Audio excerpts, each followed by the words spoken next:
successful is adapting to change. So there's changes always being made to be able to adapt to the business world, to adapt to the population we have.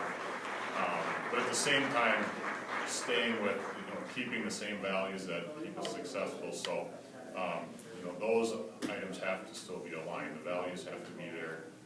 Relationship skills, all the things that all the big companies, all the smart companies, really what makes them successful have to be there still. So if there's any gaps there, then that's something that maybe needs to a little bit more work done on. But in general, yeah, it's everything's evolving and changing. So that is definitely something that's considered. Yeah, for Langolace, diversity and inclusion is a big part of our values. So it is a reality. We have different generations working together. We try to provide as much coaching and training as possible. We have training all generations in the workplace and just talk about those differences and how you relate and work teams and so on. But diversity and inclusion is a priority for us. It's a core value. And we try to support our employee base as much as we can with training, materials, resources, and so forth.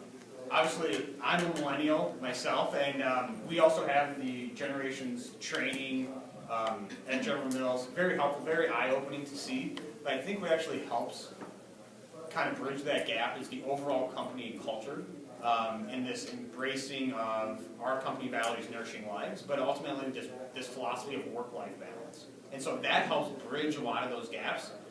We have half-day summer Fridays. People work flexible schedules, and so millennials that really value not working outside of work. There's also a lot of people that are been there for 20, 30 years that also value that because it's part of the corporate culture. So I think that helps bridge those gaps so that it's not a generation versus generation. One generation staying up till working till 6 p.m. The other one leaving at 4:30, whatever that is. So I think it's this broader. You get your work done in whatever the styles you need to. So I think that probably helps bridge that the most.